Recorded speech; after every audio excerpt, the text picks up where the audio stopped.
All right, what's up guys? Back again this week on Generation Strength YouTube channel. We're gonna keep this deadlift series going that we've kind of unintentionally started these last couple of weeks. I've got a lot of questions about head position with the sumo deadlift. Clients, people over social media, like, should I look up? Should I look forward? Should I look down? And that's a really, really good question. And it's pretty crucial to having, an optimal, setup or wedge and start position for the sumo deadlift that doesn't exactly get addressed. And it's actually something I didn't even think about addressing in the first video that we did.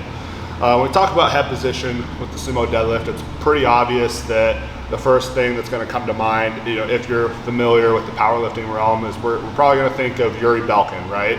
He's got that really aesthetic looking, upright sumo deadlift. He looks up, like his eyes are to the ceiling, and it's just a very flawless deadlift, right? And that's kind of what starts this whole question of should I do that in the sumo deadlift? And we see a lot of people try to replicate that deadlift without the same kind of execution, right? So this is a perfect example of, just because you see a high level lifter utilizing a certain technique, it doesn't necessarily mean that we should try it as well. So today I'm going to talk about the two kinds of head position that we are going to see in a sumo deadlift, and why you should probably use one or the other depending on your individual variables as a lifter. So we're going to cover the head up position first, just because that's the one people probably want to hear about first. So if we see a lifter that's using a head up position, we need to see a couple other things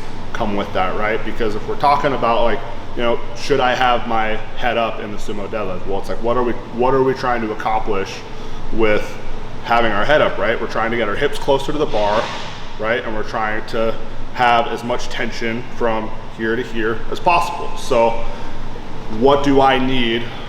What should I have as a lifter to be able to achieve that, to have that setup, right? So if we look at somebody like Yuri, a couple other lifters that come to mind, I name dropped them in our first video, Johnny Kaufman, Danny Grigsby, two other guys that have a very, very good looking, upright, wide stance sumo deadlift. So biggest factor in that is the stance. You have guys that are able to get in this wide stance. They're likely going to have their feet flared out a little bit more.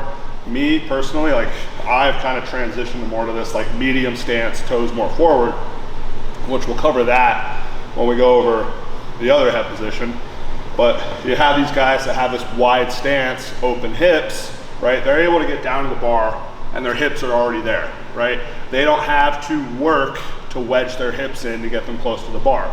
So these guys, they can come here and they can pull and get that tension here and look up and use changing their head position to get that tension in the upper back without sacrificing torso position. Because if we're thinking about having an optimal start position in the deadlift, right? If I'm not able to look up without keeping these ribs packed down and keeping that brace, then it's not optimal. And I probably shouldn't use it when I'm trying to lift as much weight as possible. So if you're a lifter that can get into this really wide stance and you can pull your slack here and you can look to the ceiling without sacrificing torso position, then you're in a good spot. So the biggest thing that's going to contribute to that is the differences in my sumo deadlifts as opposed to Yuri, Johnny, or Danny, right? So you look at my sumo deadlift, I have a more narrow stance, my hips aren't as close to the bar, and when I look up, I'm not able to maintain that rigid, packed down torso, right? You can see it in my videos. On the deadlift videos where I try to look up, right, and I come here, I'm not able to look up and keep this torso rigid, right?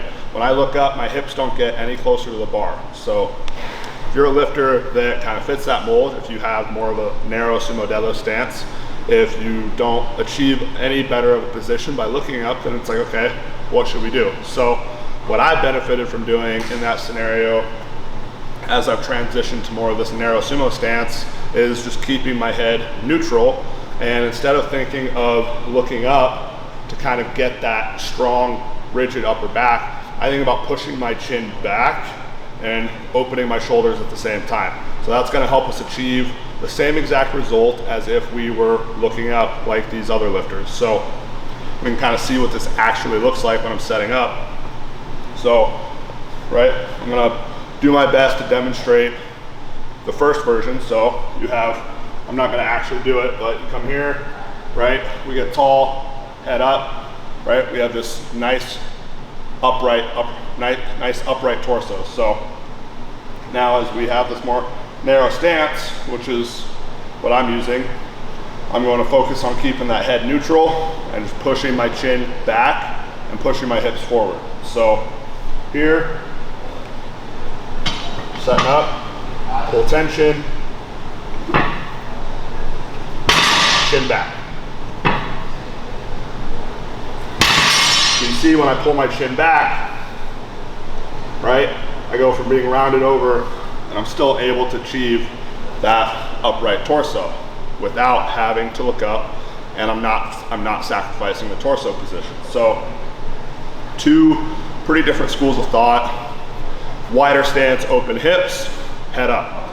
Narrow stance, hips farther away from the bar. We're gonna likely wanna focus more on head neutral, chin back, hips forwards. So those are gonna be the two bigger schools of thought we see with the sumo, right? Head up, wider stance, head neutral, more narrow stance. We're obviously gonna see some deviations from that, right? There's gonna be individuals that have wacky leverages, things like that. But if we're trying to pick one or the other, we're gonna be able to get pretty far by having these two schools of thought. All right, thanks for tuning in today, guys. I hope you found that useful. We'll be back again next week. One video a week. We're gonna keep that going. So if any of you have suggestions for future videos, feel free to drop them in the comments. Always happy to see we're always happy to know what you guys want to see. So see you guys next week.